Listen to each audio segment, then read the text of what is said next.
All right, so That's right. welcome everybody. It's my pleasure to have our guest, actually our second guest, pretty big guest for a second one. Very happy. Uh, I'm actually small, brother. yeah, but you're a big guest. You have a big impact. So I like to say. Jazakallah khair. Thank you so much. So I think you guys are getting more and more familiar with Abu Mussab Wajdi Akkari. He's getting more popular by the day, but I guess, dude, like you look very young, but I'm half your age, almost. MashaAllah. So I know you from YouTube, man. But when I check YouTube, I also see some stuff like you're on TV and you're doing this and you're doing that. So you have a big history in Dawa, right? Alhamdulillah Rabbil Alameen. Alhamdulillah. May Allah allow us to continue to serve His religion. I don't know. I can't speak about myself and be comfortable when doing so. But yeah, but just to be also authentic, yes, I've been in Da'wah for over a decade. Alhamdulillah. Of course, there's a lot of many learning curves in Da'wah. You go through a roller coaster. And as we all know, as you grow older, you should mature. And Alhamdulillah, inshallah, we hope that the recent analysis of those that are involved in Da'wah is that maturity is coming around. Because I have some clips out there on YouTube that people have made without even my consent or permission, where they get like this, 2-minute part of a lecture where Go. I'm really fired up, and then and it's like usually a very catchy title, like whatever the title may be. And so a lot of people, the only communication they had with me is like a 2-minute video of me like going blasting someone or something, and they're like, "Ah, what's going on with this guy?"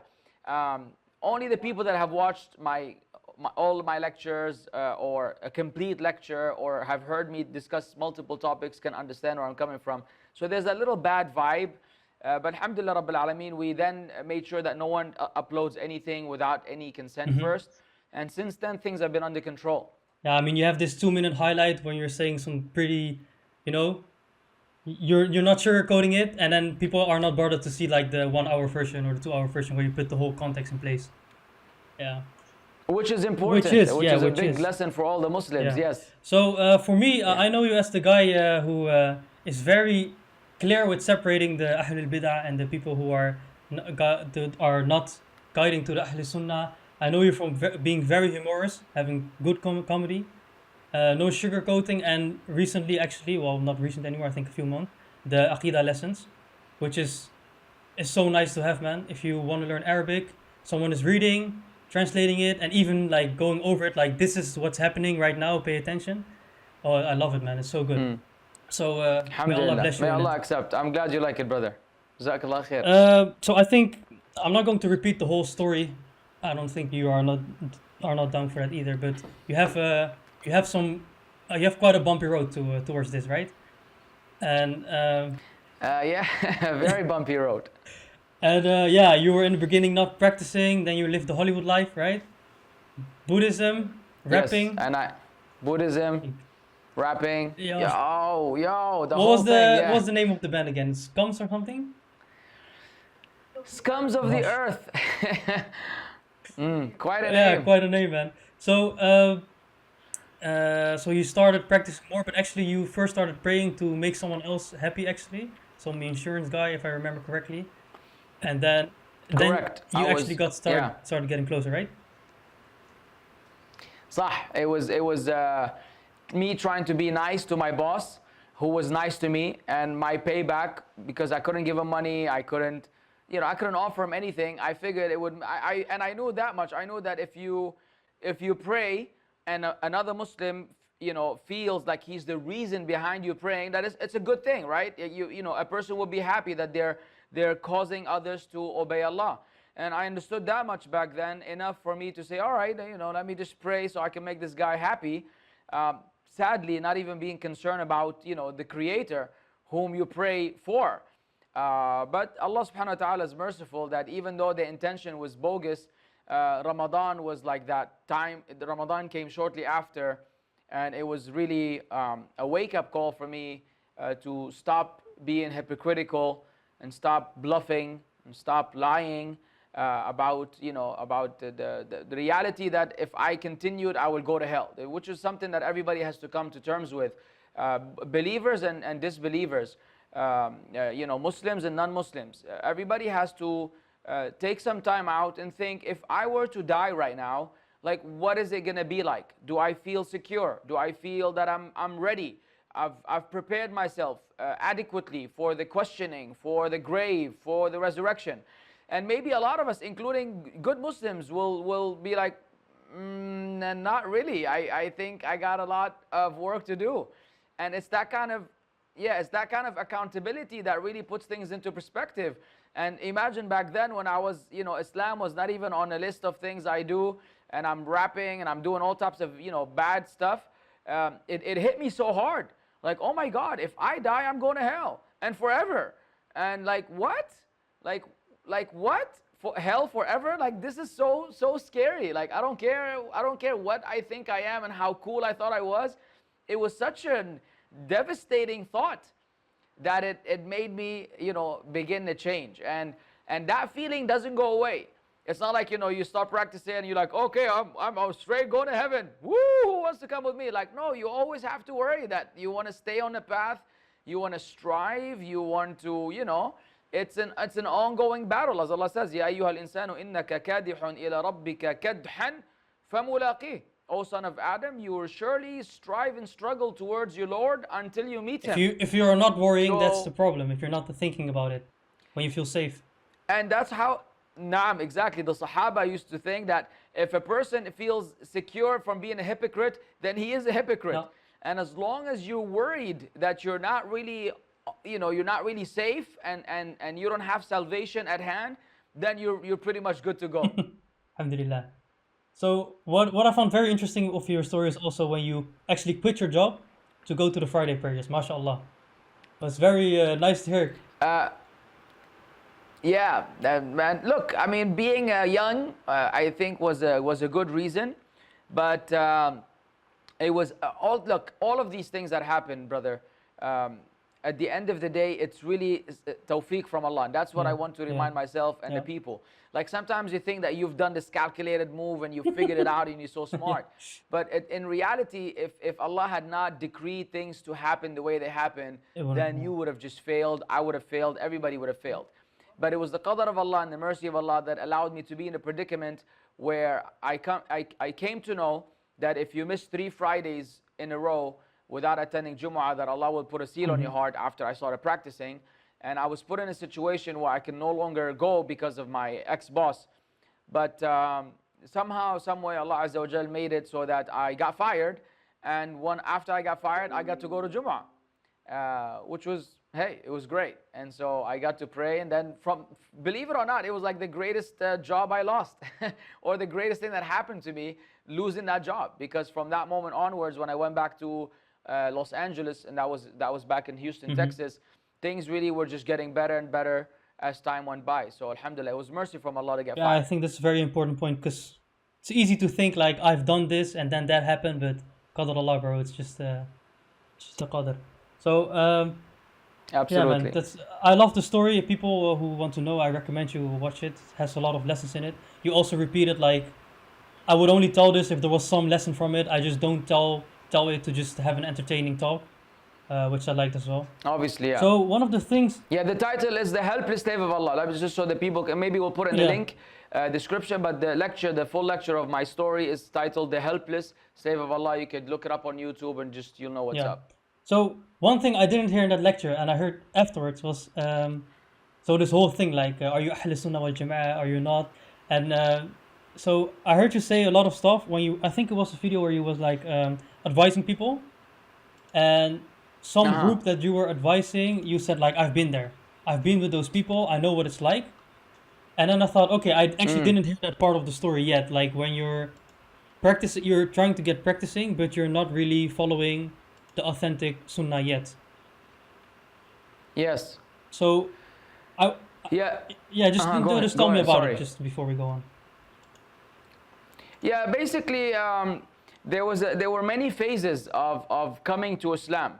And that's an important reminder for everybody, whether you're a newly practicing Muslim or a revert to Islam, a new Muslim from another religion. I guess the biggest challenge everybody faces is like, it's not like all the Muslims are the same. And so really wherever you go, whichever masjid you attend, whichever group of people you hang out with, you're basically on the right path. Unfortunately, and one of the miracles of the Prophet Muhammad sallallahu alaihi wasallam is that he informed us that this ummah will divide. And that's one of the inevitable things that cannot be avoided. And it's from the wisdom of Allah that this is the case, obviously. Everything happens with the bearing in mind the wisdom of Allah. And so today, when we have all these groups, you have to be also selective in terms of who you spend time with, who you learn this religion from. And I had started learning the Deen and learning the importance of knowing who Allah is, knowing Allah's names, knowing Allah's attributes, the importance of Tawheed, the dangers of Shirk. And then I was hanging out with a group of people that were very keen on Dawah, but their concept of Dawah was just pray. All the other matters were minimized, even though the other matters should have been the focus. Just like the Prophet Muhammad ﷺ, when he sent Mu'adh ibn Jabal to the Christians and the people of the book, he told them, Ya Mu'adh, you're going to come across people from Ahlul Kitab. Let the first thing that you call them to is La ilaha illallah. If they obey you, and then tell him that Allah has commanded them to pray 5 times a day. If they obey you, then tell them that they have to pay zakah, and so on and so forth. So the gradualism was that you begin with Tawheed, not Salah, not undermining Salah. And so those people were not on that tip. And one time during one of their classes, what they call a bayan, a brother got up and told the story. The gist of the story is that Allah was everywhere. And we know that that is not the case, because we have ample evidence from the Quran that Allah is above His creation, above the throne. And those very kind brothers turned really, really vicious on me when I tried to confront him with just textual evidence from the Quran. And I was called names and stuff like that. And I mean, what can you do? We still hope and pray that Allah guides them. But yeah, you will face those issues with fellow Muslims. And so I really advise every person listening to this to be patient, be forbearant, and always look for the truth, and always ask Allah for guidance. And there's a reason why you recite in every salah, in every rak'ah, Surah Al-Fatiha, and in every Surah Al-Fatiha you say, Ihdina as-sirat al-mustaqim, guide us to the straight path. Because it's Allah Azza wa Jalla who's going to guide you.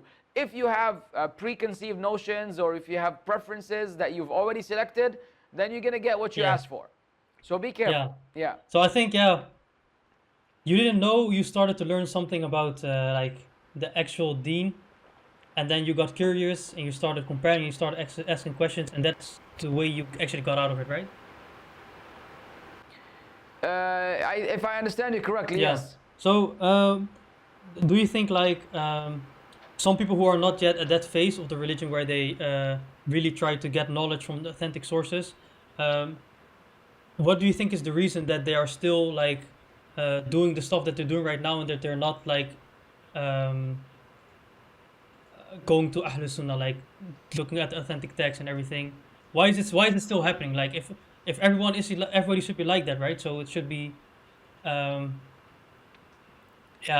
It should be. The key word is it should be, but it isn't, because look, akhi, if you look at the human behavior from a historical point of view, and when I say historical, I couldn't care less about history, really. To me, history is the Quran. So when I want to historize a subject matter, I look into what Allah said about the previous nations. And Allah told us about the previous nations that they had a common reply to anything that you introduce to them which conflicts with their preferences, and that is, إِنَّا وَجَدْنَا آبَاءَنَا عَلَىٰ أُمَّةٍ وَإِنَّا عَلَىٰ أَثَارِهِمْ مُهْتَدُونَ. Verily, we have found our forefathers following this path, upon this particular way, and verily we shall be behind them and we will follow them. Now, whether that that you're following is your forefathers, your community, your culture, your preference. It's going to take on different forms.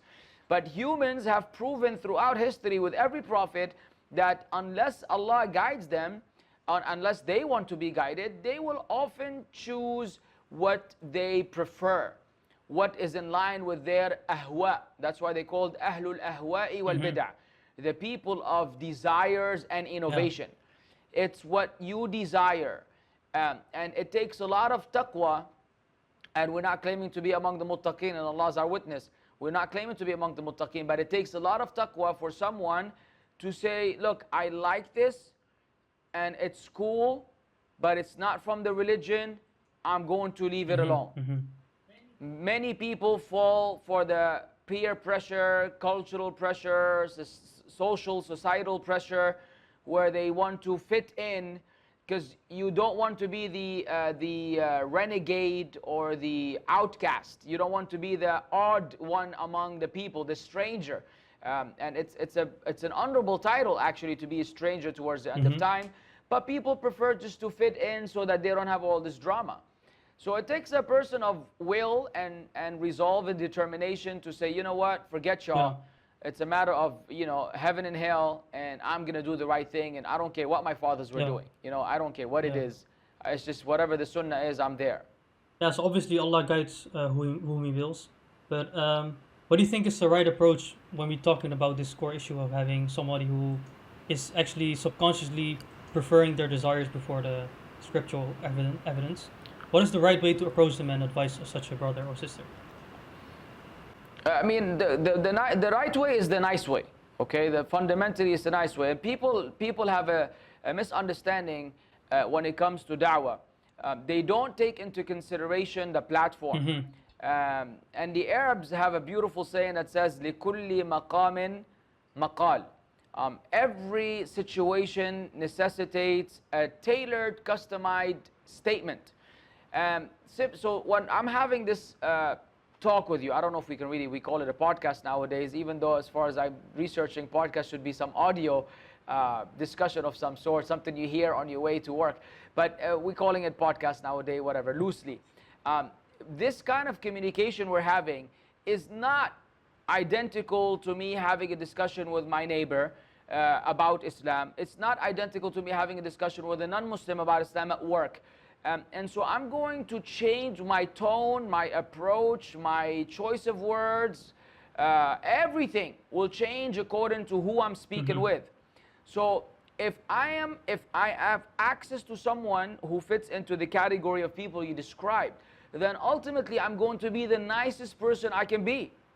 I'm going to be the nicest person I can be so that I can bring the point home and I can captivate their hearts and I can have them receive from me whatever information, and that message will be Tawheed.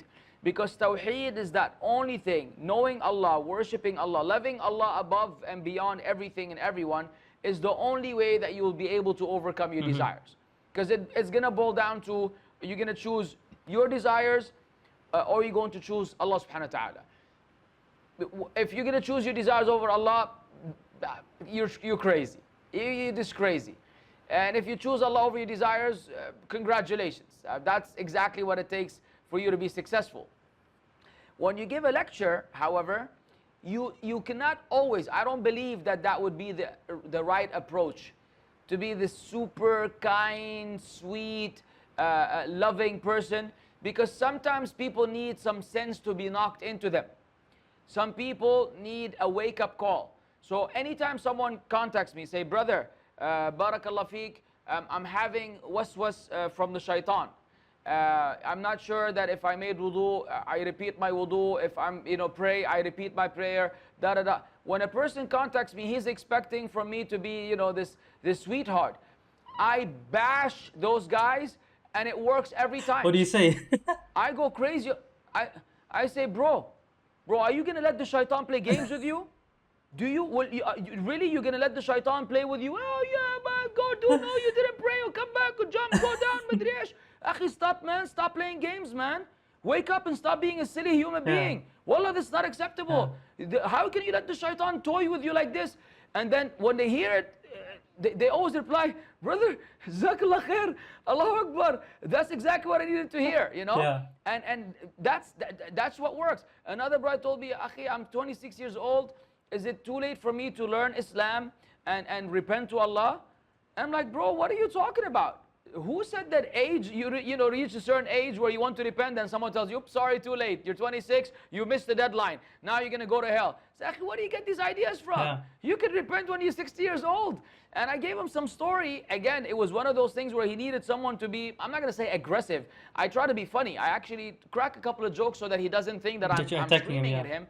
At the same time, the way I approach it is I leave no room for him to continue to go back and forth and let the shaitan play around with him.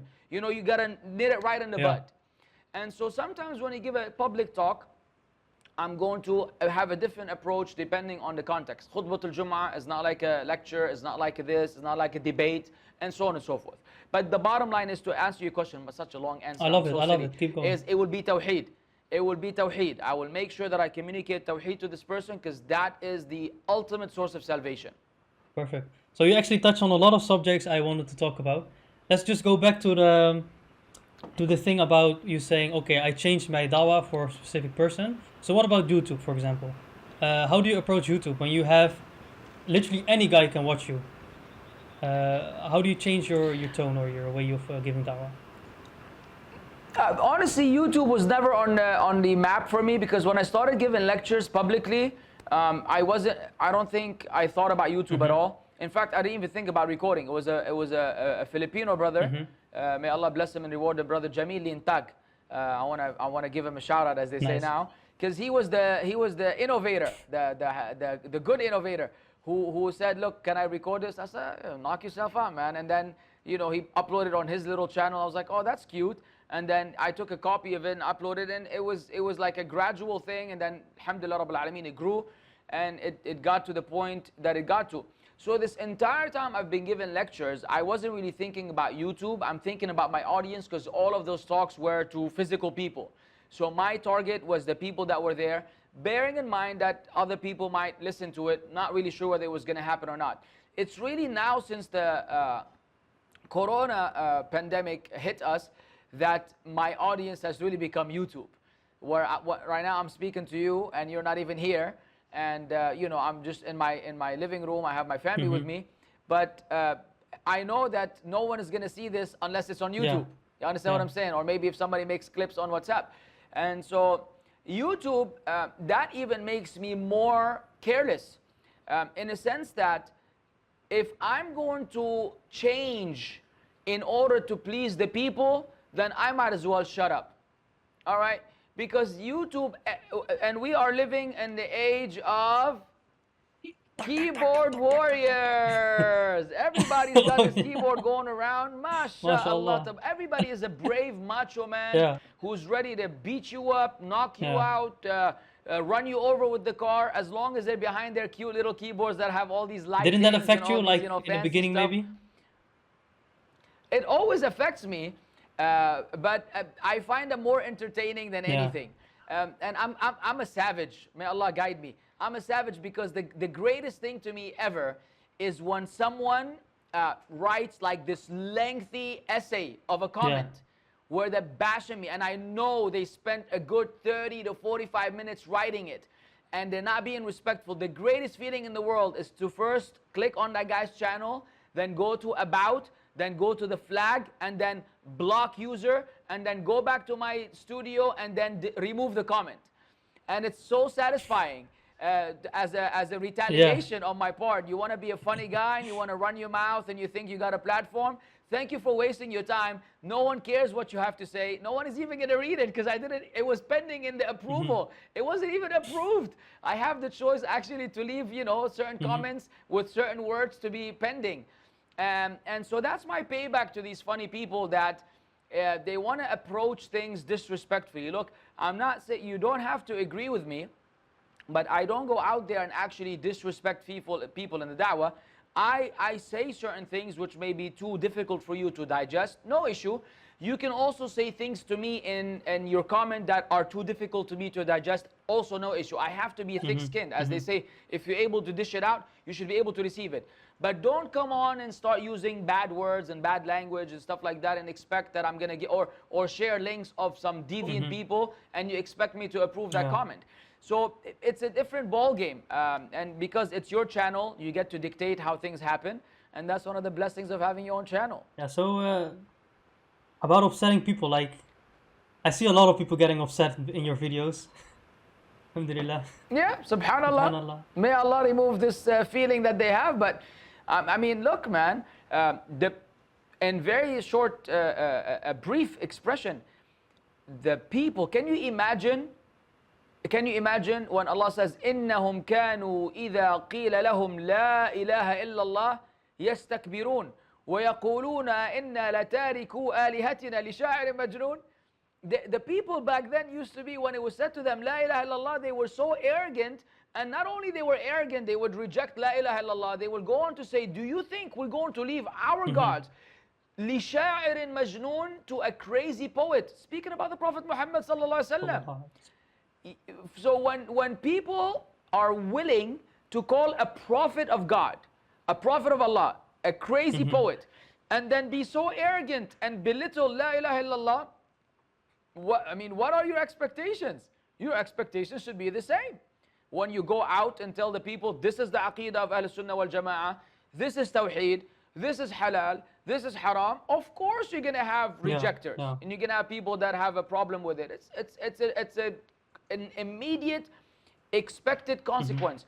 If you get shocked, then maybe you were not ready for da'wah. Because you should know already from the stories of the prophets that people are going to come and call you names, and then in return they're going to reject. And you try to give them da'wah as much as possible, after which you say, إِنَّكَ لَا تَهْدِي مَنْ أَحْبَبْتَ وَلَكِنَّ اللَّهَ يَهْدِي مَنْ يَشَاءُ. You cannot guide those who you love, Allah guides whom He wills. And you make dua for them and you sujood that Allah guides them.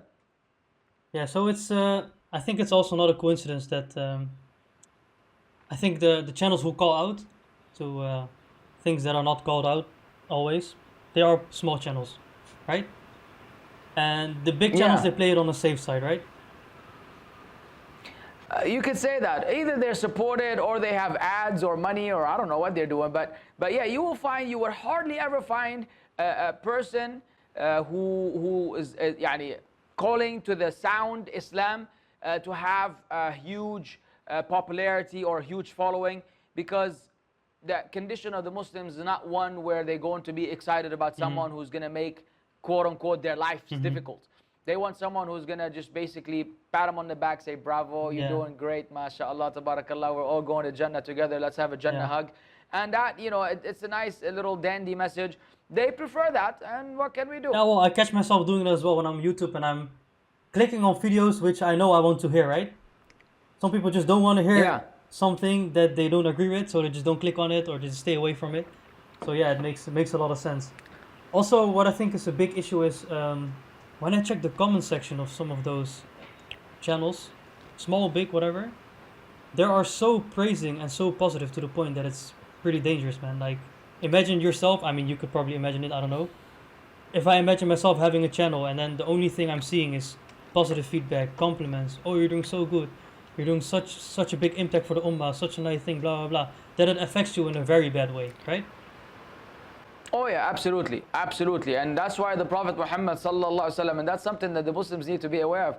He said, yani, whoever praises you in your face, you should throw dirt into his face. Whoever praises you, throw dirt into his face, because no matter who you are, your head is gonna get big. Yeah. That's why when you see the scholars, when you really listen to the scholars, whether Shaykh bin Uthaymeen rahimahullah, or I've seen this a few times with Shaykh Muhammad Mukhtar al-Shanqiti and other mashayikh, when people praise them, they don't even let the guy continue. You know, they say, hey, you know, khalas, you know, calm it down and change the subject. They're not having it, and people don't realize that. So, you know, some celebrity speaker, you know, he writes this post that the people appreciate, and there's nothing wrong with appreciation. So if you say Jazakallahu khairan, barakallahu feek, this was beneficial, alhamdulillah, this is not praising. This is just appreciation, which you're supposed to do as a believer. The issue is with, Ya Shaykh, had it not been for you, Oh my you are God. a gem from Allah, and umadri ish, umadri ish, and the person is reading it, and his head is getting bigger and bigger and bigger, and his head gets so big that when other people start trying to speak to him, his ears are blocked with the size And of I his think head. like And I'm we doing see good this. stuff. You're just a hater. You don't know. And Exactly. man, They think that you got an yeah, issue, and you really don't have an issue. You know better, and they know better.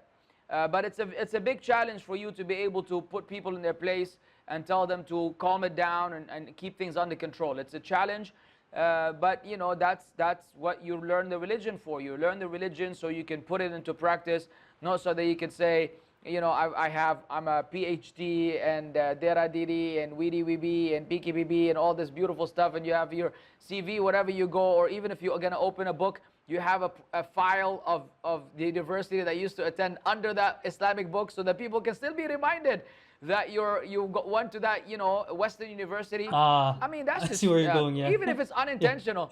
Even if it's yeah, unintentional, yeah, if I were in that person's shoes, if I saw that file, I would like, man, put that yeah. aside, man. Aib, yani, aib.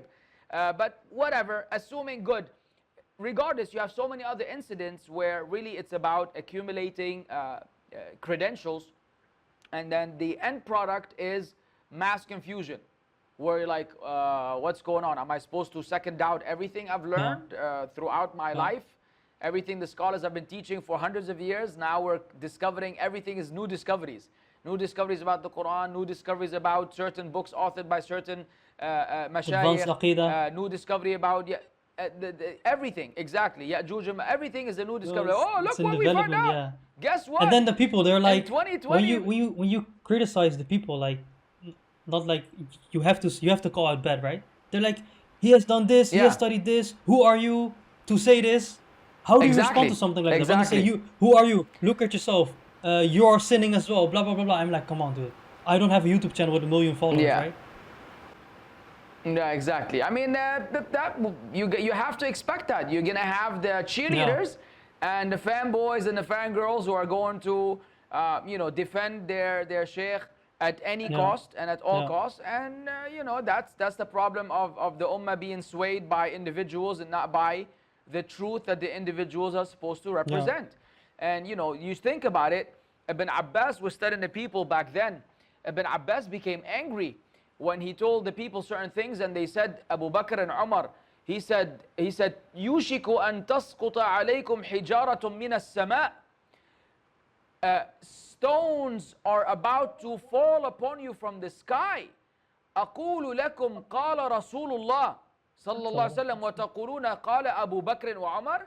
I say to you, the Prophet ﷺ said, and you telling me Abu Bakr and Umar said? mm-hmm. And if you just think about this, and if we gave a lecture about this, that which is probably what I'm going to do one Inshallah. day, inshallah, that would be all you need to understand.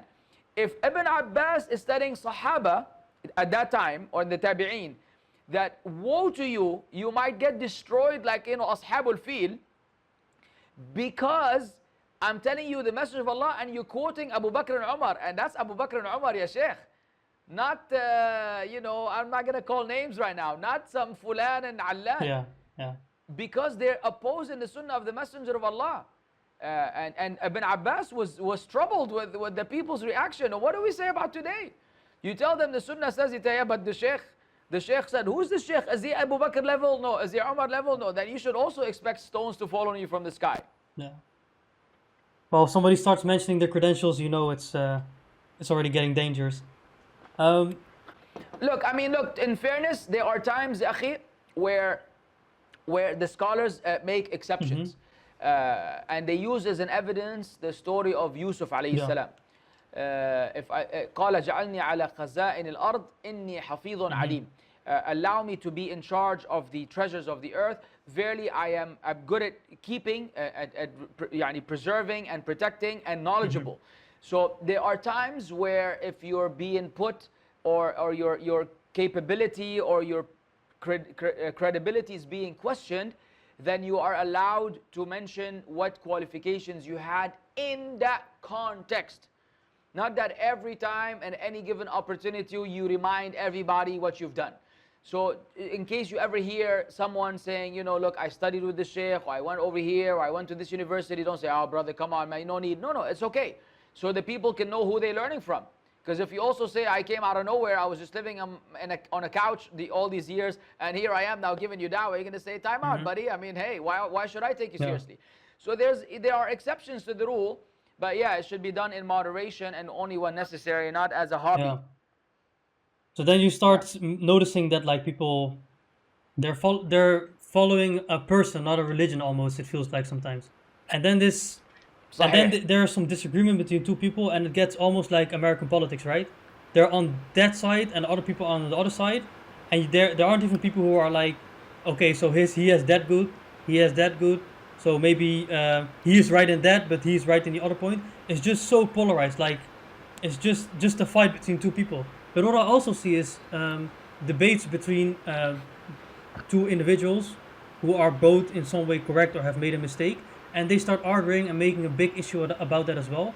And then the impact it has on the believing people when they see like two Muslim brothers having a debate over something so small and actually extrapolating it, right? Do you understand where I'm going with this, like the debates and stuff? Well, I mean, the debates that you mean debates that are done and like retaliations and refutations, meaning because I'm involved in this too. So I don't know what you're referring to specifically. Maybe you should explain.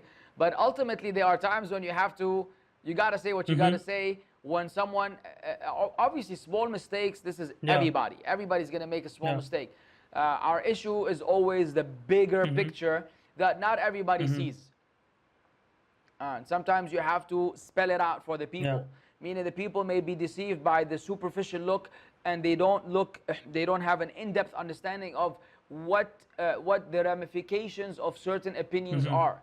Meaning I can come and tell you right now something that you say, oh, it's not a big deal, it's a small mistake, but actually what that mistake, the kind of potential harm it could bring to the Muslims is huge.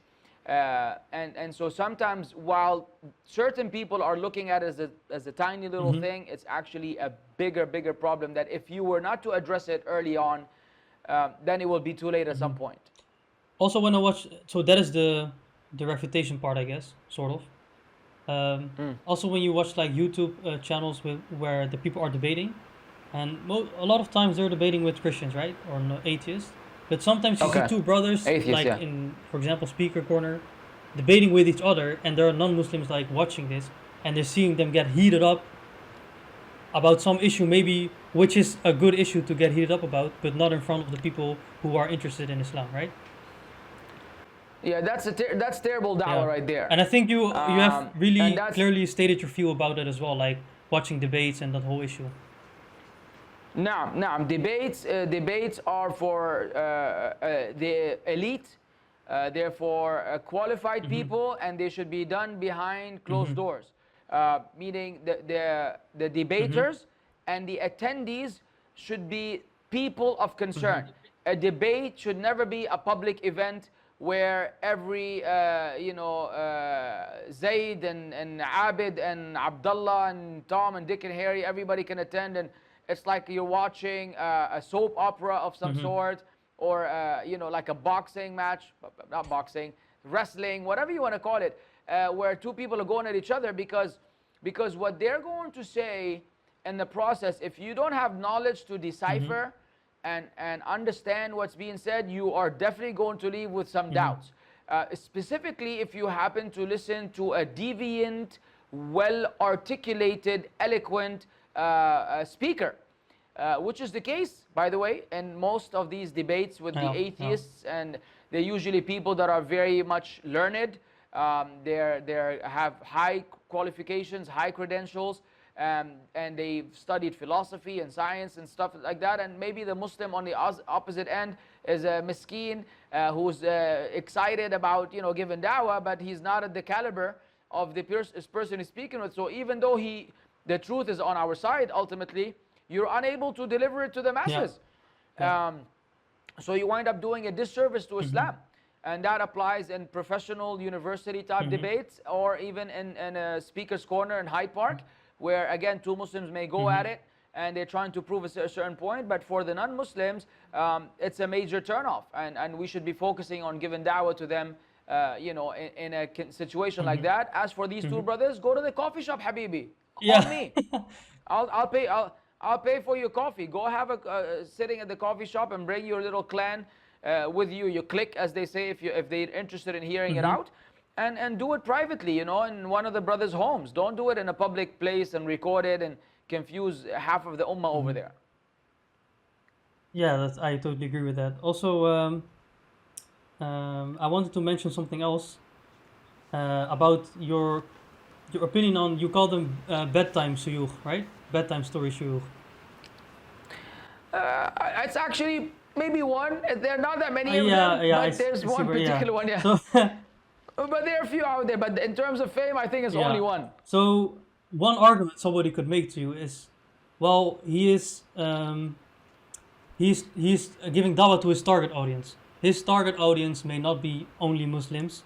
It may be people who just needed that part of dawah more than another group. And I think recently one bedtime sheikh also stated that he was doing it something for that part of the community. So should we mention his name, or just you want to keep it confidential? You want to mention it? Okay, good. Type. It doesn't matter to me, you know. Go me. ahead. Go ahead. All right. So we're talking. Let's be clear, because I've been wanting to make a little video for the brother. Anyways, Mufti Menk, Zallah khair. He actually made he made a little talk, or he gave a little talk, and someone shared it with me, and they kind of told me, look, man, this obviously is like targeting you because of some of the things I've said. Yeah. I heard it, and it's a beautiful speech, Zallah khair. My response, I wanted to respond to it, is a few things to say. The first of which is, there is no such thing when you're a student of knowledge, or a sheikh, or a da'i, that you're going to focus on one thing or one audience while ignoring the other matters. I will agree that you can specialize in a certain field, in a certain area. You could be more, you're better qualified, more eloquent, you can invest more into it, no doubt. Each one of us has that. But when you represent Islam, you cannot expect your audience to go and pick up the information they should get from you as someone that they trust, which is a very, very critical matter. The fact that you're able to build this trust factor with your audience, where they have this, they believe that you will guide them to Allah, it becomes obligatory on you to disseminate the whole message of Islam. Otherwise, you are betraying, unintentionally, I would say, inshallah, you're betraying the Muslims. You're betraying their trust. Because Allah says, كنتم خير أمة أخرجت للناس تأمرون بالمعروف وتنهون عن المنكر وتؤمنون بالله. You were the best nation ever produced to people. Why? Because you give nice lectures about nice topics? No. Because you enjoy what is good, you forbid what is evil, and you believe in Allah. And enjoining what is good and forbidding what is evil means the whole religion of Islam. And it means that you do the bayan, the clarification and the elaboration and the breakdown of the religion of Islam as something that you owe to the people. If you withhold from them knowledge that Allah gave you, then you become guilty of withholding knowledge that Allah gave you. Yeah. And the tax for the knowledge you learn is that you have to share it with the people. Allah didn't select you to learn this religion so you can, address one aspect of it and ignore the other aspects. That you didn't learn only one thing in Islam. You learned the whole religion. You need to teach the whole religion. You need to tell the people more about Allah and what they need to believe about Allah, not discuss a surah and then conveniently skip the part that addresses the names and attributes of Allah. That's actually, there's an amana ilmiya, there's a trust, knowledge-based trust that is you're burdened with, that you have to fulfill. The brother, Mufti, may Allah bless him, he gave an example of just like, you learn math from a math teacher, and you learn English, and you don't expect the English teacher to teach you math, and you don't expect so on and so forth. That analogy is what they call al-qiyas ma' al-fariq. This is an analogy with a major difference where you can no longer make this analogy to begin with. Because we're not telling you to go learn math from an English teacher. Just like we say, we're not telling you to go learn Akida from a fiqh teacher, right? What we're saying, to say it, to try to put it this way is actually not sound. Because if I'm used to use the same line of thinking, then I would say, okay, look man, if your English teacher knew that by teaching you the table of multiplication, or by teaching you any aspect of math, even though it's not a specialty, but he knows, he should know the basic. By teaching you, he will be saving you from failure. Yeah. Is it incumbent on him, and do you expect of him, even though he's an English teacher, to do the job of teaching you, or he should say, wallah, you figure it out on your own, go find yourself another math teacher? No, he say, look man, you're supposed to, and this is even from an academic, in an academic world. This is religion, ya Shaykh. Way bigger. This is religion. So you cannot come and say, wallah, look, go online, you find a brother dealing with Aqidah, Jazallah khair. Every sheikh is the best sheikh in the world. Everybody is the best scholar in the world. Go learn from him, go learn from him, go learn from him. And then you see the people's comments, they're posting lectures of every deviant person you can imagine, clearly stating and showing that the followers are completely clueless, because he has said in the past that you should listen to everyone and then take the good and leave the bad. Yeah, Sheikh, the average Muslim, if he knew how to take the good and leave the bad, he wouldn't be listening to you to begin with. I think you called it, I will swim, himself. but I won't get wet, right? Naam, and I gave a lecture about that way back there. I will swim, but I won't get wet. The people don't know. If they knew, they would be teaching, not learning. And so you cannot say as the same as you know, even in Islam, you have a fiqh teacher and an aqidah teacher and this type of teacher and that type of teacher. That idea, let me just close this thing because I keep getting reminders. That type of thing, this simply does not apply. You as a da'i to Allah subhanahu wa ta'ala, you must tell them everything they need to know that will get them closer to Allah, and everything that will protect them from the hellfire. That necessitates discussing bid'ah, especially in this day and time with all over the place, innovations, grave worship, people seeking nearness to Allah through intercession and tawassul through other than their good deeds, you know, through dead people. That means that you have to discuss people that will mislead your followers from the path of Allah. Other speakers out there that are doing dangerous work. That means you have to speak about the Shia, and you have to, there's a lot of work that has to be done as a trustworthy person. Now we know that as soon as you do so, you're going to have all these other Muslims say, hey, Mufti's gone bad now. He's like this other guy, Abu Mussab, and like this guy, and like that guy. Oh, we don't want him. Let us find another sheikh who's only going to tell me bedtime stories. And they're going to ditch you and go somewhere else. So you think that is the reason he's pleasing? quiet about it? Allahu A'lam. I mean, based on his words, that he's trying to cater for a certain group of people, that he has different type of audience, and so it's in his interest to say things that will, you know, keep the herd, if I were to use this word. We say, we got a problem, because now we're becoming crowd pleasers, and we're not fulfilling the amana that is placed on us, specifically for someone who graduated from Medina University, and someone who's bilingual, and someone who's as handsome as he is, mashallah, nice and as well dressed as he is. Yeah, and he has the full package. He has, in my opinion, a much bigger obligation than miskeen like me and so many other du'at out there who don't look as cute and are not as nice and don't dress as fancy, and we don't get, you know, invited to as many places. You have a platform that we don't even have. Akhi, do the job. Let us be quiet. Instead, let us be quiet. You will be doing us a great favor. But sadly, we see you fulfilling this 7% of Islam that you do so wonderfully, and you leave in the 93% for us, so we can get all the heat and all the smacking and all the slapping, and then you just keep your, you know, beautiful little world. And akhi, come on, man. That's that. I've never heard of a sheikh, Shaykh al-Islam ibn Taymiyyah, Ibn Qayyim al-Jawziyah, Imam al-Dhahabi. Look at the stuff that they authored, and look what they wrote, and look how they dealt with it. Every sheikh in the world became a sheikh because he told the people Islam from A to C. Not from A to C, and then, you know, as for all the other letters, go fetch for them with, some other guy. And, alhamdulillah, it's a beautiful world we're living in. Woo! With the shamal. ما يجي يا أخي.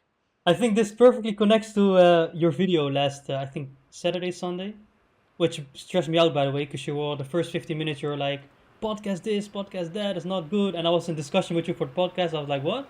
What is going on? Is he going to mention me? Like, I'm talking with a brother and he's doing this and that? Or like, but alhamdulillah, you were talking about those unplanned podcasts, right? Naam, and just so we can clarify to the people, Jazakallah khair, you've sent me, we've already communicated in advance, you've sent me the questions in advance, you gave me the chance to prepare if I had any preparation to do. Even though we're discussing things haphazardly, if we both see, or if I see that I've said something that needs to be removed, I'm going to edit the video, and I'm going to remove a statement which I might have said out of excitement or overzealous, being overzealous, and so on and so forth. Not just because we made the video, I'm lazy, yalla upload it, bismillah, hopefully everybody will enjoy it. La ya akhi, either we have to do our alignment and homework, and then we have to do the pre and post. Post lecture, post podcast. Okay, listen, man, is this appropriate to say? Is this going to confuse the people? And be considerate towards the Muslims.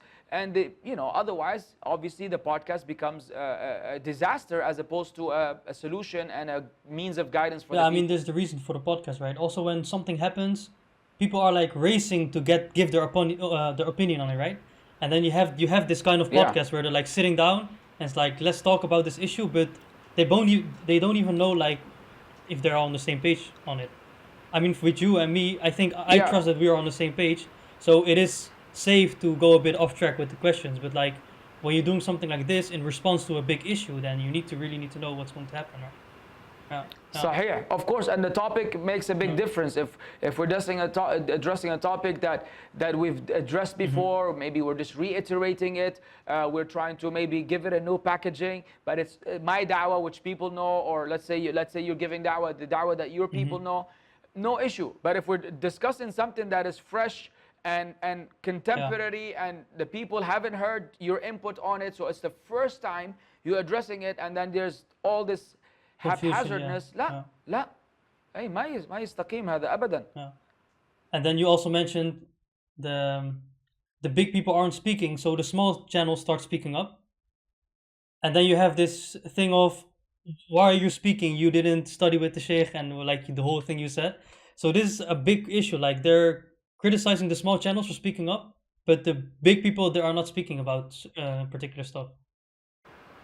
And just so we can be clear, Akhi, the big people, sometimes they don't speak themselves, but they tell those smaller channels, if I want to say, or smaller tulab al-ilm or smaller duat to speak. And most of the stuff that I've done recently was after alignment with the most senior of duat in the English language, because I'm not going to consult a sheikh from the Arab world in this context, because he may not be familiar. This is an example where he's not familiar with the Western issue or who's being targeted. You need to consult the people that know the da'wah scene in the English language. I'm not even going to call it the West. I'm just going to say the English language, because I'm in the East over here, this guy speaking in English. And so these consultations happen, and these senior students of knowledge, they know that some of us may be able to articulate the topic better, or the backlash will be lesser, or whatever the reasons may be. I'm not going to blame them for not speaking, because of their seniority, they shouldn't be really jumping on everything that happens out there. Let's just say that they have people that can handle this on their behalf, knowing very well that they can handle it. And if they were to make a mistake, as it happened before, for example, when I did the first video about Tahir White and the heartbroken video, I mentioned in the video that so before we used to tell the people to listen, now I'm going to hold back from advising the people to listen to you.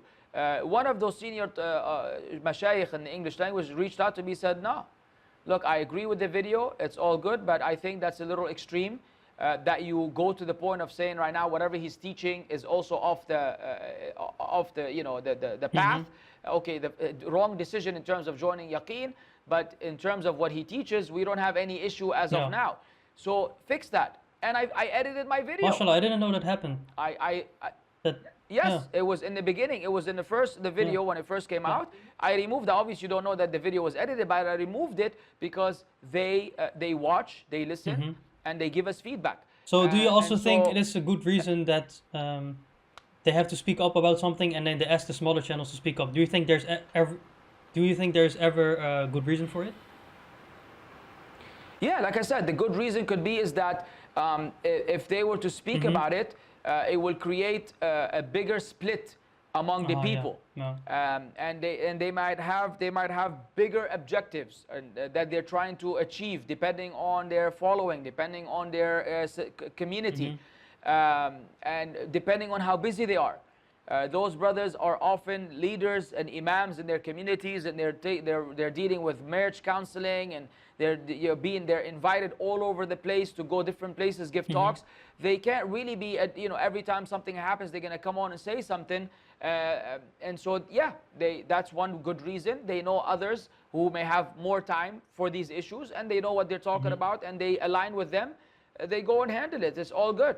Could you just, for our understanding, give an example of something that is a good reason to do it on smaller channels and stuff that everybody should be speaking about? For example, I'm wondering at the moment right now about Daniel. He speaks a lot about a lot of stuff, but is that also something that you think is valid for smaller channels to speak about and bigger channels not? For example, the LGBT stuff. Yeah, look, Akhi, there are certain things that this is the sad condition that we're in. We've reached a point where we are so ultra sensitive that issues that are like black and white, style, a clear cut wrong. People are waiting for all types of qualifications to address them.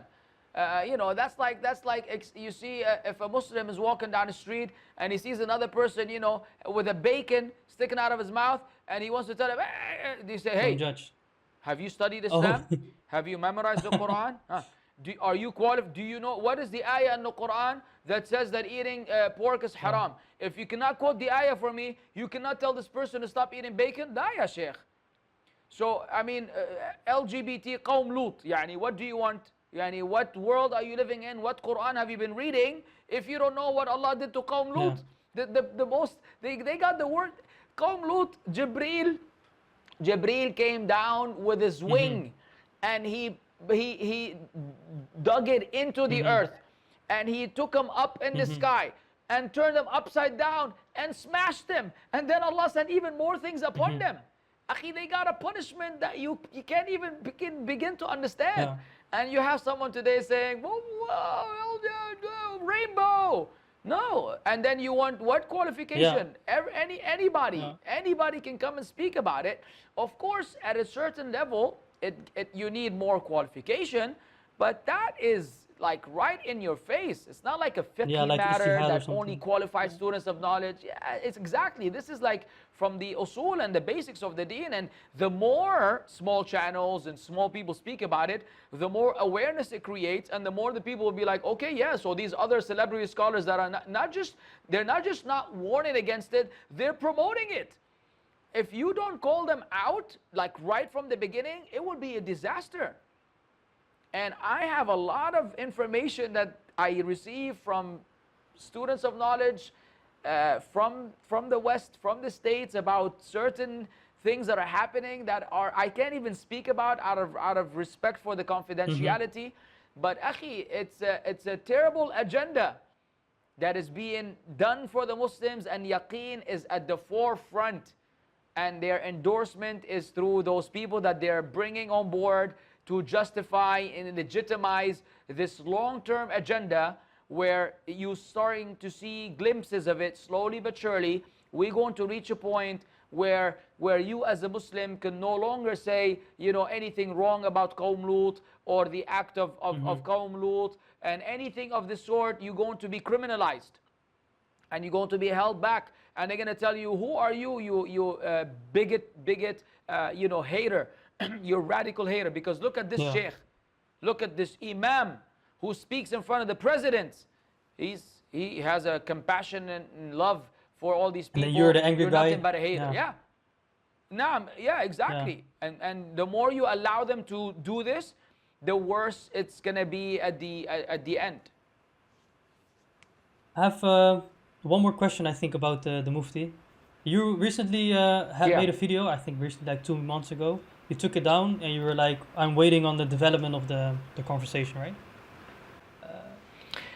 Yeah, but the reason why, the main reason why I took it down, even though there was no development in the Mm-hmm. conversation, we Yeah, I'm kind paraphrasing. of You just probably kind of. said something else. I'm not really sure what you said, but I did say okay. that. No, I Okay. did say that. But the main reason why I took it down, okay, I took it down because there was a development of the conversation. Okay. The reason why I kept it down is because I came to know that what the brother had done, he was not aware that this was going to go public. And we respect the privacy of Muslims, Yeah. whether duat or otherwise. If somebody disobeys Allah, let's say I disobey Allah in secret, I do a mistake, I don't want, and you shouldn't want, and no one should want that my private sin goes out to the people, and nor should you be a person promoting it. So it's one thing that he answered those questions that he was asked, knowing that this will be a public information. It's another thing that he thought this was a private conversation and then it will never be known to the people. So he thought, okay, maybe I'll get myself out of trouble. Maybe he thought it's a sin. I'm committed the lesser of two evils. He might have some justification between him and Allah why this is okay. Even if he thought it was just a sin. The worst case scenario, he knew it's a sin. He committed a sin by giving false answers, clear-cut false answers that are not justifiable in the deen of Allah in any way, shape, or form. I'm not going to sugarcoat that. Still, if he did this in private and then it went public, I am not allowed to go and air dirty laundry and call him out and make a big fuss out of it also, because it's an issue of a private matter. It's not that he went on the minbar and he said to the people, you know, the same answers he gave her, he said that. On the contrary, when he spoke publicly, he said, no, I don't believe this. I don't believe that. He contradicted himself. He refuted himself. So what I'm concerned about is that what he's teaching the Muslims is what we expect him to teach, the sound message in this regard. And what he said to the lady was mashi halak, business just to get out of trouble. Khalas. So that's a private sin. Then my job is to shut my mouth and no longer publicize it. And I took the video down because the video was a little harsh. To be honest with you, I should have kept the Muhammad Sharif part, but khalas, we took down the video. You know, I took it down because I'm not there for fame. I'm not there to put someone down. I was there to highlight how ridiculous we have become in the way we answer, or we want to be politically correct to the point that we wind up selling our religion for a cheap cost. But anyways, we took it down because we don't want to deal with any responsibility before Allah on Yawm al-Qiyamah. And we hope that the Mufti will make some positive changes accordingly, which is what we were hoping for. So, you actually said that there will be a video of him explaining the situation. Did that happen? He said, I don't know if he did. I don't follow him, honestly. I don't know if he ever made a video where he explained it, and it's irrelevant to me right now. It's just a closed case for you right now. It's a closed case because it's a private sin, so that video, inshallah, is never going to see the light again, even if he doesn't change, even if whatever, unless he one day starts preaching to the people what he said in the video. Then it will be, I'll put the video back up. But that's not, inshallah, that's not going to happen. Right now. Therefore, that video is... It's unlisted. You didn't delete it. Yeah. It's exactly. So that video right now is obsolete as far as I'm concerned. And whether we still have an issue with Mufti Menk in a sense that we just discussed him earlier, so I still don't, and it's not like I told people you can go listen to him now. We're back to square one, really, as if this never happened. We still hope that he will make that change, not regarding the video. The video, khalas, it's in the past, and he made a mistake, qaddar Allah ma shafa'al. We want his da'wah to change so that he tells the people in his kind way, in his nice way, in his gentle way, but he tells them everything that they need to hear as their math teacher, science teacher, geography teacher, as the exactly. Teach him the whole thing because that's what a sheikh does. So I thought your big criticism was on recent issues that he didn't speak about, but you are also talking more about the knowledge of the deen, like the whole thing that is permanent always, not only recent developments.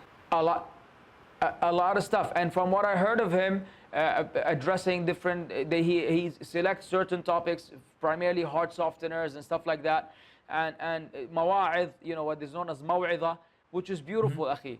But then there's a lot more to Islam than that. There is a lot more to Islam than that, and the more knowledgeable you are, the bigger the obligation that you have, and you just have to fulfill it. Please Allah, and whether the people like it or not, that's their problem. Okay, very interesting. Yeah, we're going all over the place. I had one more question. It's totally unrelated, but Good, let's good. go for it. Something I Yallah. found very interesting about you is I got your phone number. I can add you on Facebook. You are quite known, I think. I think on YouTube, I think you're categorized as like a mid channel, or are you still a small channel? I don't know how to Yeah, character. me I don't know neither. how many. I think we have some 43,000 subscribers. I don't know where that Yeah, falls in terms of popularity, nor do I yeah, care. And that's why anybody can access me yeah, anywhere in the world. People add me on Facebook, they chat with me. People got yeah. my phone number, they talk to me. Because I've never seen myself, and I don't see myself as a special person in this regard in any way, shape, or form. I'm a Yeah. Muslim. I have fellow Mm-hmm. Muslims.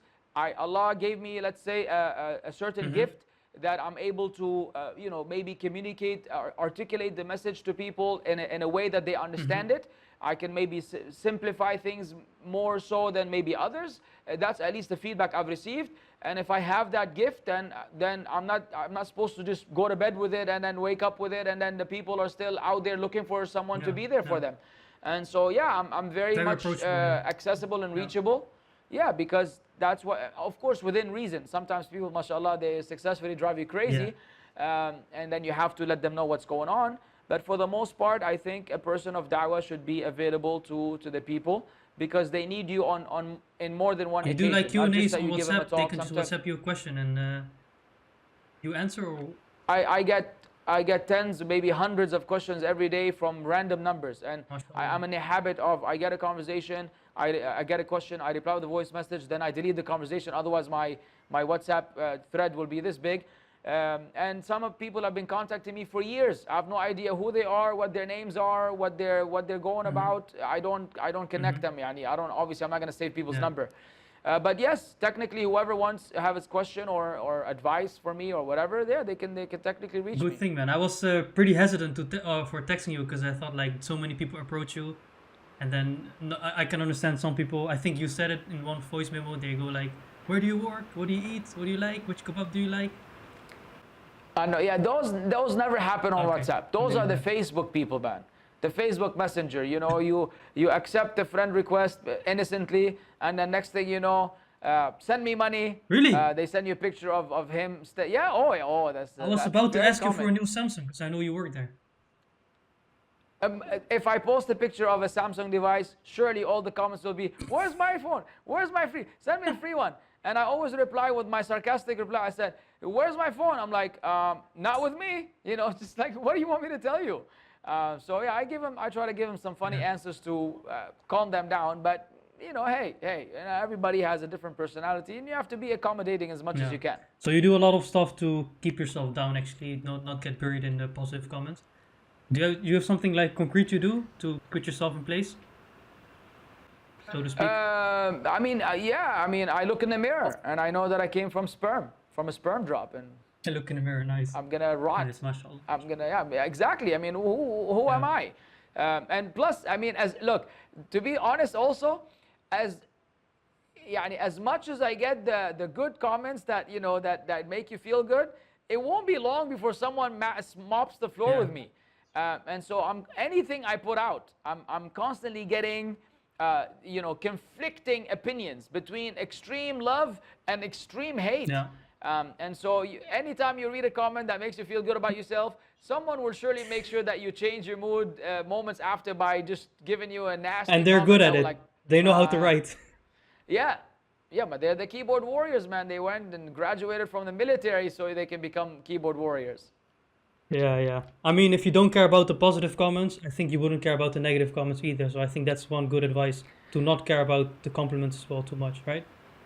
It's so difficult. Look, the compliments is easy not to care about. The difficult one is not to care about the nasty comments. Okay, give me one. Which one? and Which I- one did you it- that hurt a lot? Oh, a lot. The most common one is like, "Who's this kid? Oh, Tell I this see that kid one a to lot. shut up." Who's Oh, this yeah, kid? yeah. Well, this kid is your father's age, man. I actually realized that I turned 42, alhamdulillah, according to the Hijri calendar, brother. I was born in Safar 1400. We are now in Safar 1422 or 23. 22? 1442. Yeah, so I'm 42 years old. If you want to go by the Gregorian calendar, I'm 41 years old. Either way, I'm an old man. And so obviously you don't want to tell an old man you're a kid. Yeah, yeah. I always find it offensive, but I Alhamdulillah, you blame look young, them. right? That's good, right? Alhamdulillah, I look young, yeah. I thought it was good until people started calling me a kid. And so that defeats the purpose. You're supposed to feel good about yourself, not like when am I going to grow up? But that's besides the point. It's really people that don't, I don't mind people leaving constructive criticism. And people who do with respect, wallahi, I engage my audience myself for the most part. If you read the comment section, you see that I'm replying. I reply to the people. My family does as well, may Allah bless them. But I try to engage them myself. So when someone leaves me a decent comment, even if they correct me, I stand corrected. If they tell me, notify me about something, they bring it to my attention, I accept it. The challenge is when someone talks nasty, and I know that I can talk smack. And you know, I have to hold myself back from saying so many things that I could say that I don't want to say. That's the biggest challenge. I and can so understand. often I write a whole comment where I write this nasty comment, then I read it again. I'm like, oh man, that's bad. 10%. And then like I delete it. I'm supposed to be an example. Write a nicer one. Yeah, exactly. Then I write a nicer one, and I keep dumbing it down until it becomes like. Sometimes I just write, "Thank you very much," or "Okay," or "Go sleep," or "Perfect." I try to be brief after writing a comment where I was like, well, they're writing a whole paragraph and then you place. respond with 3 words. That's the biggest comeback. I try to do that, and they get mad. They're like, oh yeah, so you don't have any respect for the people? Blah, blah, blah. I say, "Akhi, how can I win with you? Did I bring you by your neck to my channel and force you to watch?" Akhi, yeah, it's like, don't watch, just don't click. They can't help it. No, they have to click and they have to give you a fatwa. And the most ironic thing in the dunya is that the person that is actually passing a judgment is criticizing you for passing a judgment. It's like me, you're not qualified to pass a judgment, but me, the keyboard warrior, I'm qualified to pass a judgment on you. MashaAllah. But what kind of hypocrisy is this? If you think I need to shut up, then you need to shut up too. If you think you're allowed to speak, then I'm allowed to speak too. And I mean, come on, you cannot be that silly, and you cannot, how can that go over your head? Like, what are these double standards? If you think I'm wrong by speaking about Fulan, then you could be wrong by speaking about me. And you're actually wrong by speaking about me. If I'm not qualified, you're not qualified. If I'm qualified, you're qualified. I mean, to me, subhanAllah, I believe Allah gave humans enough intelligence to be able to figure that one out. But you'll be surprised how many people their intelligence fails them in figuring that one out. And they mop the floor with you and they disgrace you in the comment because supposedly you're not supposed to do this to another Muslim, but it's halal for them, haram for you. But I think you also have to consider a thing like, I have this as well. When I see a YouTube comment, I expect the person to be like around my age.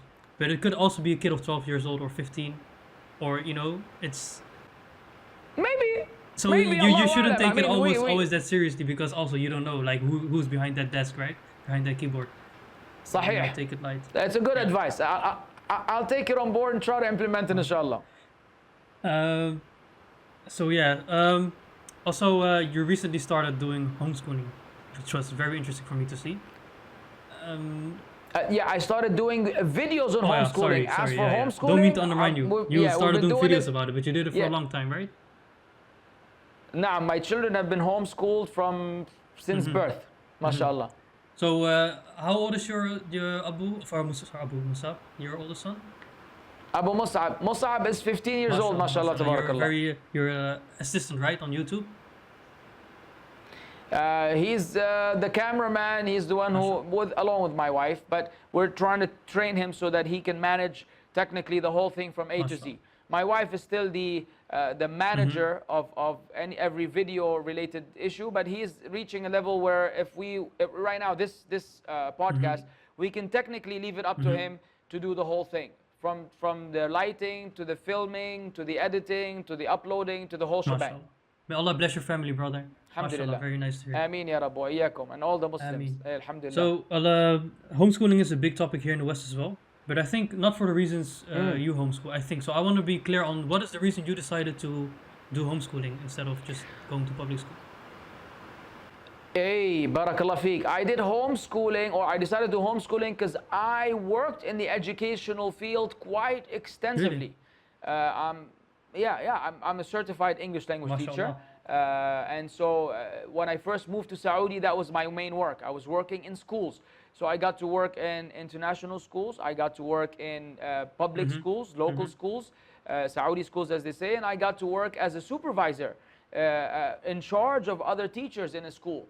And my exposure to all of these environments allowed me to reach the conclusion that the school, any school, for the most part, I can't think of an exception, is ultimately unhealthy for children. Unhealthy in terms of their association with other students whom I don't know how their parents raised them. Their exposure to teachers, which may be wicked, evil, deviant, more than that, if you get what I'm saying. They have certain orientation, so on and so forth. Then lastly, unhealthy for my pocket, because schools were expensive, and you gotta pay an arm and a leg to maintain it. And then what are they learning? What are they actually learning? It's really not that much. It's basic stuff that you should be able to teach for the most part, and or the amount of hours they spend in the school. So just think about it. And I know this is shocking to many people, but your child whom you love so much, you're giving him away and leaving him in the hands of complete strangers that you don't know. Don't tell me that you know every teacher and what they do on their own and their own lifestyle. You're leaving your child for 7 to 8 hours, depending on the country you're in and how long the school day is, in the hands of complete strangers. And it's not one, it's many. With many, and you have no access, no information, no involvement, unless they have a parents meeting once in a semester where they come and say, hello, how are 10 you? minutes. Are you doing good? Or your son? Yeah. And so I have a problem sending my child to a supermarket across the street to buy something without me, supervising his well-being. How am I going to send him to an environment where I have absolutely no control? I just can't. I couldn't fathom that.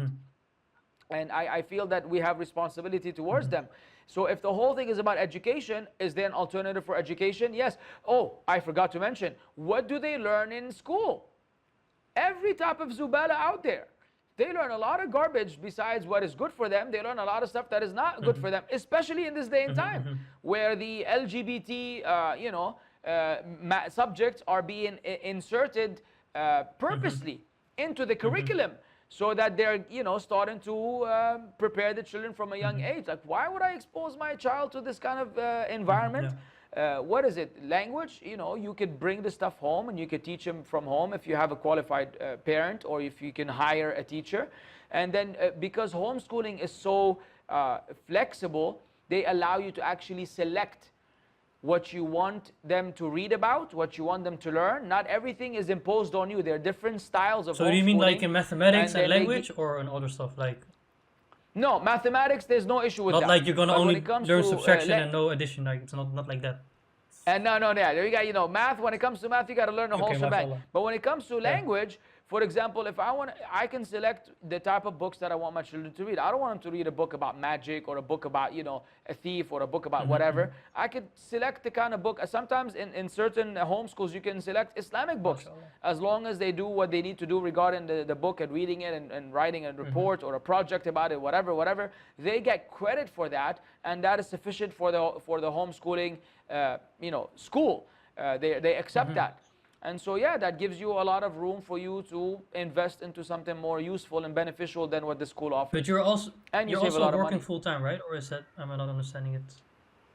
I work full time at Samsung Electronics. Ahlan wa sahlan. Okay. I am anti-Apple to the core. Me too, man. To the bone. Let's bump it. I don't know Oh if yeah, that. right there. There's. Sorry. Yeah. I was putting it in the screen. I forgot I the gotta camera. admit, the camera of Apple's better, man. For now, it's the only thing. Ooh. The only Which thing. camera? Type. Listen, I'm not gonna waste everybody's time. Go on Google and type camera or flagship phones or phones blind test. There are a number of websites that they do what they call a blind test. A blind test is where they get all the flagship phones, the best phones that the companies make, from Oppo, Xiaomi, Samsung, Huawei, Apple, whatever. And they take pictures of the same objects, different in the scenery, natural scenery, bicycle, whatever. And they use all these different phones, but they don't label them with the phone. They label them as A, B, C, D. And then they put it on in a public poll for the people to vote for the best picture. And if my memory serves me well, never ever did a phone other than Samsung win the overall camera performance. Okay. So an Apple, for example, will win in one segment. Maybe it could be the low lighting picture, maybe the autofocus portrait. Like, there will be a challenge between a number of phones that are always top notch in certain aspects of photography. But the overall camera performance, the selfie and the back cameras, the overall, it's always the Samsung flagship that wins. Okay. According to the blind test of people that may be hardcore Apple fans. They hate Samsung to the core. But when they vote for the picture, they think that's the nicest one because it's B. And Samsung wins. Okay. So thank you for that one, Habibi, but that didn't fly with me. Okay. I will look it up and I'll get back to you for that. Nice. I'll give you time to do that. So let's get back to what we're talking about. Homeschooling, right? So how do you combine your work and homeschooling? Because I always think, like, when you do homeschooling, you're sitting at home with your children and you teach them, right?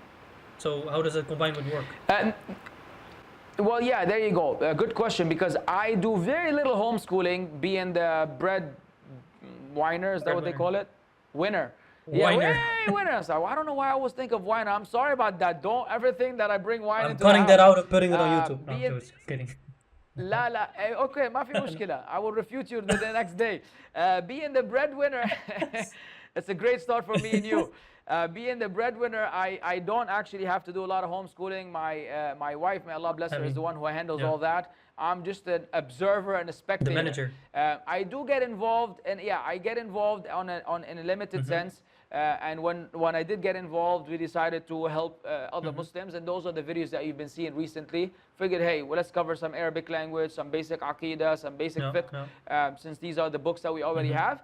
And in the meantime, it will be the homeschooling with Baba, so that other people can also benefit from. So I invite you to, not you, I mean the people watching, to subscribe to One Way to Paradise channel on YouTube, and there you could see the playlist of Homeschool with Baba, where you can get, you can learn little stuff here and there and get familiar with homeschooling. So the argument here that they make is I will send my kid to Islamic school doesn't fly with you as well, because you're in Saudi, right? Well, no, I'm not gonna say that. If there people are in the again, when I say homeschooling, I know that not everybody is capable. Not everybody, not every parent is able to teach, or husband or wife or both are capable of teaching. They themselves may not be, they're just not educators themselves. They're not teachers. Because you need to have certain skills. So I'm not saying everybody should homeschool. Those who are capable should consider it. For the rest of us, then Allah will not burden you. لا يكلف الله نفسا إلا وسعها. Allah does not burden the soul beyond its scope. Those are the people that have to fetch for the best school out there and try as much as possible to manage it. So if there's an Islamic school that is teaching proper Islam, alhamdulillah, it's a big blessing from Allah. So, but you have to be wary all the time. You have to be careful all the time. Now, nice. So, well, suppose I want to homeschool. What are some challenges you would warn me about? Something like things I have to consider, maybe. Patience. If you don't have patience, quit from now. Because the parent becomes the teacher, the supervisor, the school principal, the parent. Obviously, they are the parent also. So they're wearing so many different hats, and the level of contact with the children is so massive and so continuous that it drains both the parents and the children. And of course, everything has a disadvantage. That's one of the disadvantages of homeschooling, is that you reach a point where you say, maybe they should go to school. because I need a break from them, and I'm sure that they need a break from me, and that's really a reality that you have to face. But besides that, yeah, but yeah, it takes a lot of But patience, you have man, for it. you You to have be the able to patience. endure. Yeah, not me. Oh, My you're right, wife has the mashallah, yes. patience. Yeah. So is it like is I it will is snap in no is it like time. 9 to 3 every day? Like do they wake up 9 a.m., sit down? La, ya sheikh. That's what you don't know. Why do you think school is so long? School is so long because they have all these protocols and all these logistics and all this time Mm-hmm. wasting element that they do on purpose to really drag the day as much as Stretch the possible. day, yeah. So the actual class is 45 Yeah. minutes, right? The average class is 45 minutes to an Yes. hour, of which I don't know how long goes for Mm-hmm. preparation and da da da da da. The teacher come in, the teacher leaving, switching classes. And then because the teacher has to manage minimum 20 Mm-hmm. students on Mm-hmm. average, 20 to 25, depending on when I was Mm-hmm. teaching, how much attention is each one getting, Yeah. right? So the child that needs the teacher's attention may not even get it throughout the class. Either he understands what's being explained on the board or he is in la la land. Homeschooling is like you're going face to face, you're head to head with the person. There's no escape.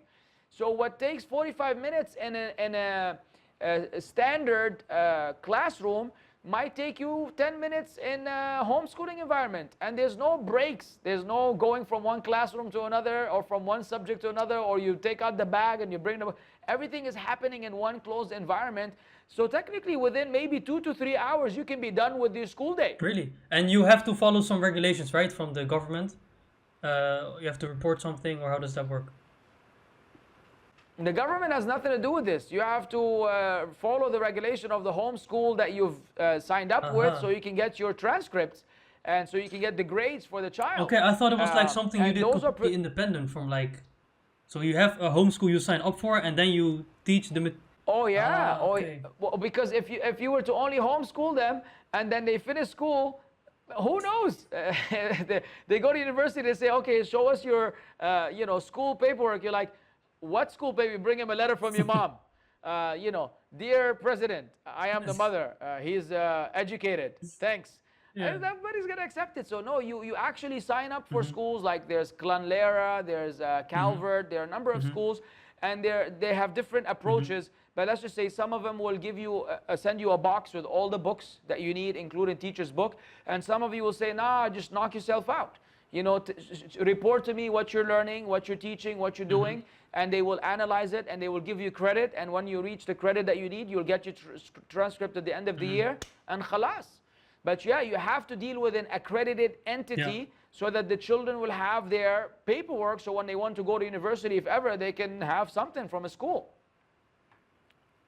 Okay, interesting. So how do you deal with the social elements that they sort of miss? Because, I mean, for me, it's when I think about high school, I agree with a lot of stuff you say, but there's one big element, of course, that you have a great time with your friends. So, of course, you can also do that when you're homeschooling, but how do you make sure that he doesn't miss that element of...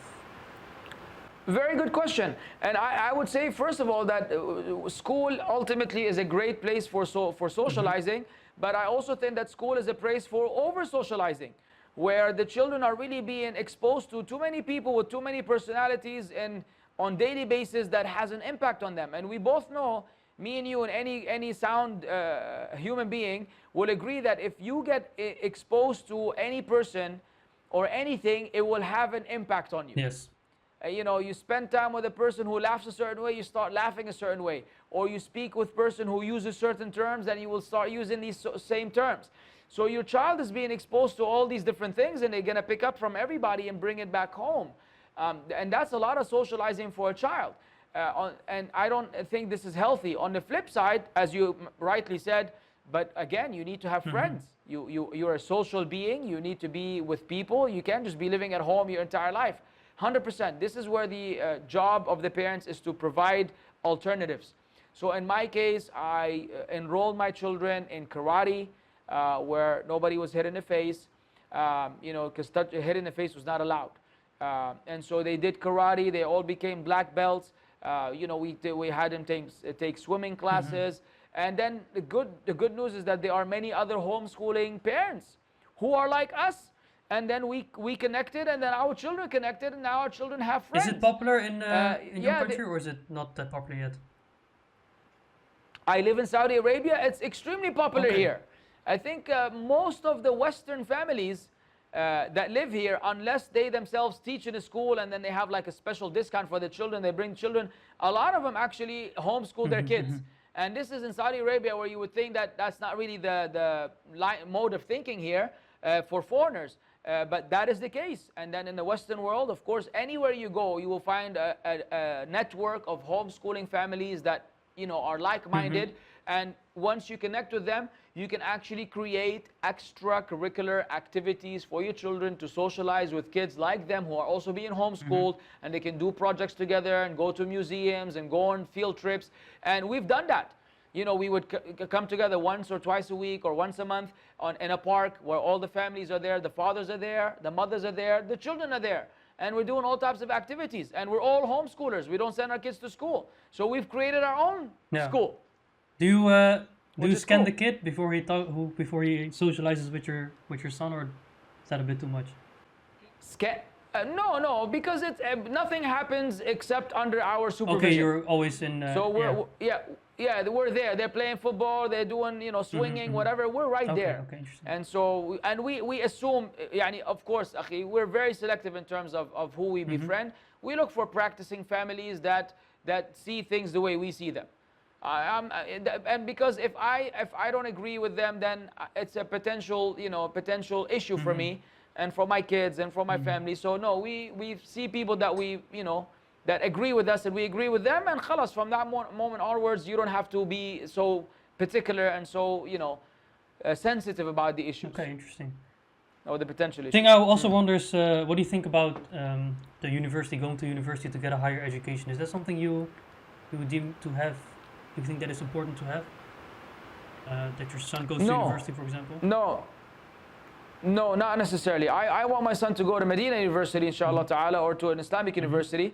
But in terms of his ordinary university where he's going to be mixing with the other gender, then absolutely not.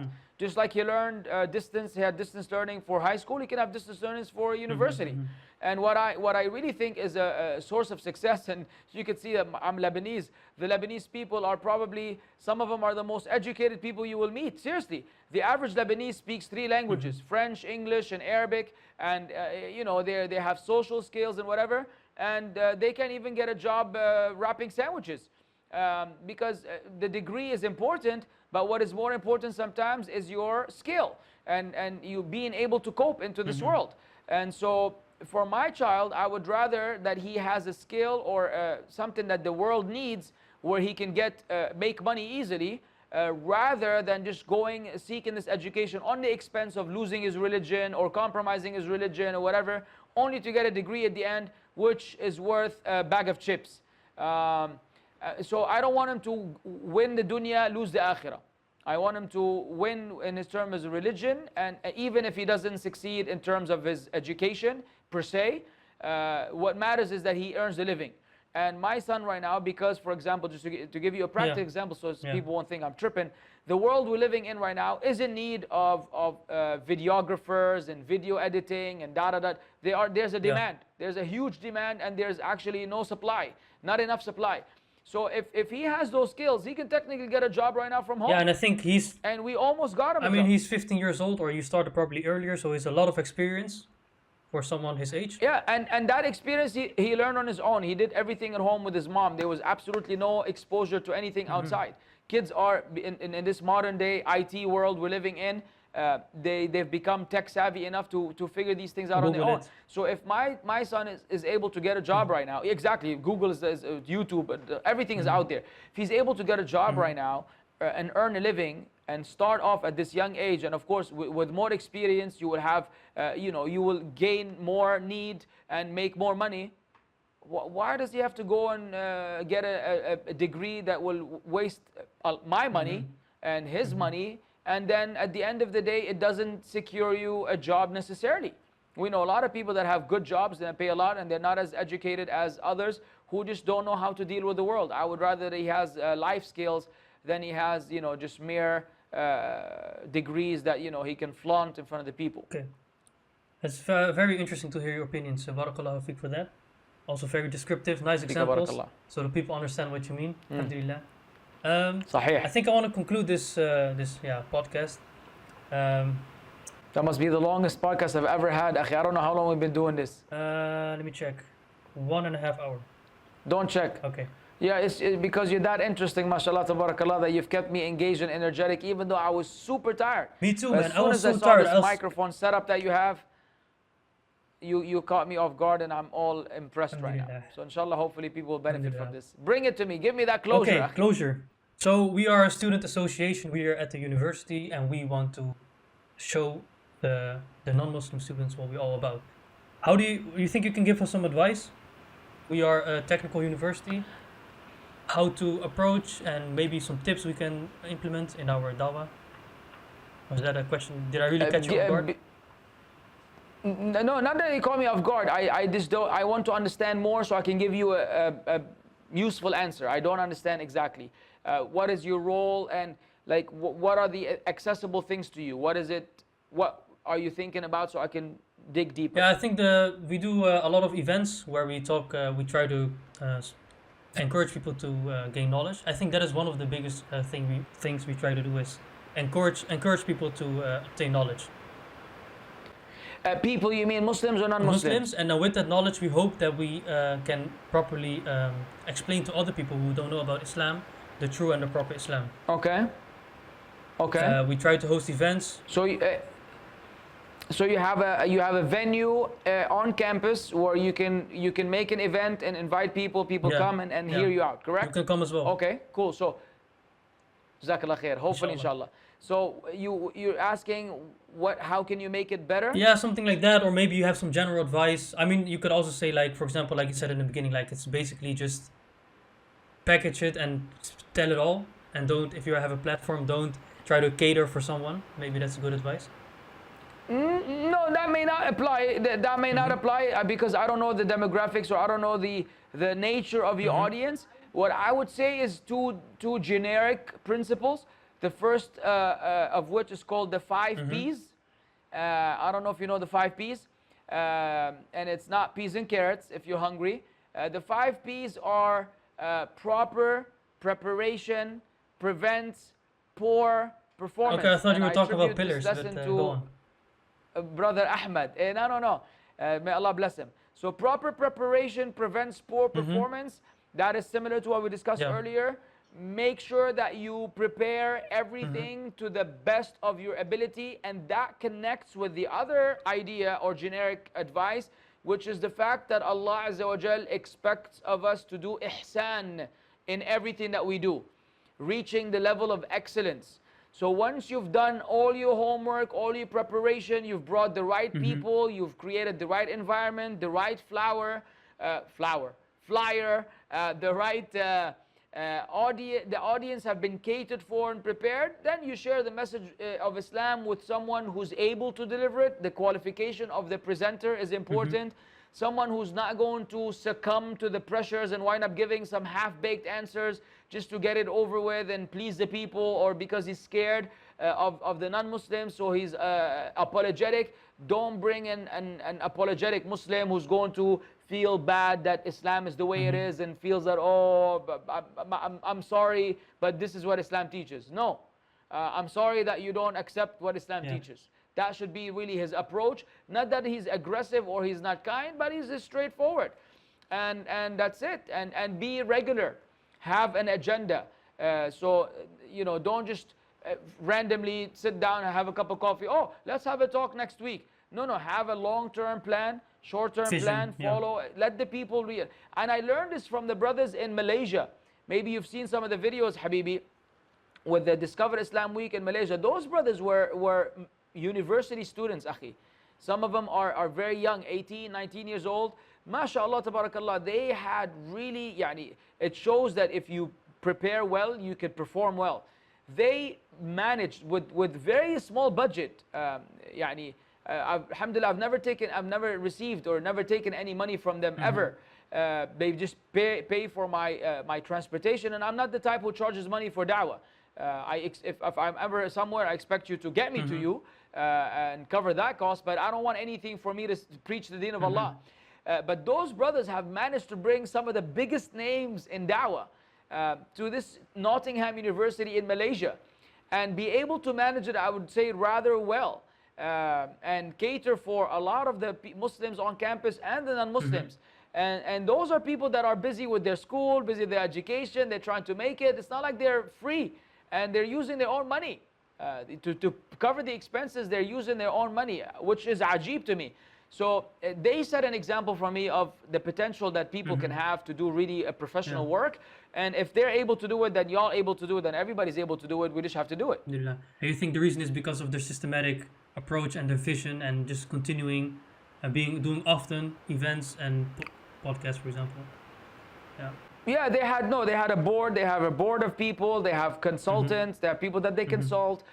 They have workshops that they do for the Muslims throughout the year. Then they have this Discover Islam Week, which is once a year, where they have to book a certain place and book venues and deal with the university management. And they have so many different people playing different roles to make it happen. But yes, they do things on annual basis. So it's not this year they do it, the next year they don't. And that, khalas, the people got used to that this is part of the university. It's not an Islamic university, but the students are aware of their existence and their presence. And therefore, they were able to communicate to the people in the manner. So they're always on the scene. Don't disappear. So that you're unknown. And so when you come and invite the people, say, who the heck is this? What does this guy want? They know that you exist. You're doing some sort of activity constantly that will make you present in the eyes of the people. Active social media, for example, as well. Very important, right? But each country has its own dynamics, which you would know better than I would. I think one important thing you also said is have people on stage who have credentials. Do you think it's wrong for example, student association to have a student speak about Islam? What is like the limit of somebody speaking about the religion? No, the limit is you speak about what you know about. You address the topics that you're able to address. And if you're going to tell me that you don't have in the university a Muslim who can explain Islam, then we say we have a disaster, because how is he a Muslim? So when you come and discuss matters that are basic tawheed and worship of Allah alone, and the universality of the prophets, and how they all they were all guiding you to worship God, and something very simple, and then you could say, I'm sorry, but the questions will be limited to the nature of the topic. So if you have any question related to the topic, because I'm not the person who can answer any kind of misconception you may have, so you give them that disclaimer. So maybe any one of you is able to give that talk and at least present Islam to them versus what they get from the media. And then they limit themselves, even no Q&A, or Q&A according to the subject, so that you don't have to wind up giving answers or being put on a spot that you cannot address. And khalas, it's a piece of cake. Of course, the more qualified the person, the better. But if you don't have access to these people, then the most knowledgeable of you can handle the job, inshallah. And be honest when you don't know the answer. Just say, I don't know, and not try to come up with something. Beautiful. Best thing in the world. I don't know. Good question. I will ask someone who's more knowledgeable and come back to you. And you're creating a link with them to discuss matters in the future. It's beautiful. Well, I think we're gonna conclude it. I had a very nice talk, man. This was very interesting. We touched a lot of topics as well, so very interesting. I want to thank you. My style of ping pong. Sorry? Yes. It's my style of playing ping pong. Where when you're playing ping pong, I have a ping pong table right next door. I know. So you're not just standing in the middle. You're smashing from the right, from the left. Doing a spin, and that's. I saw this one video of you with your son. With my son, Sorry, when you're in skits and go down.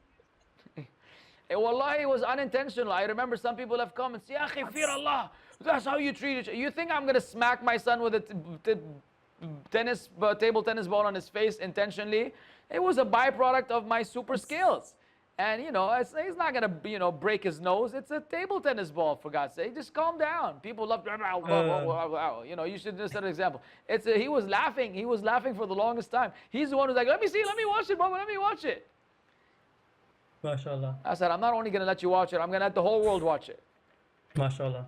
Khair, inshallah. I want to thank you for being here and taking your time to the podcast with us. I really appreciate My it. pleasure. My pleasure, Habibi. Inshallah, nice future ahead as well. So I بإذن also الله. want to thank the watchers. Thank you for watching, and I thank your watchers as well. Inshallah, we'll. Okay, Assalamu alaikum. وعليكم السلام ورحمة الله وبركاته. Thanks for watching this video. Subscribe and click on the notification bell. Like, comment, and share with friends and family.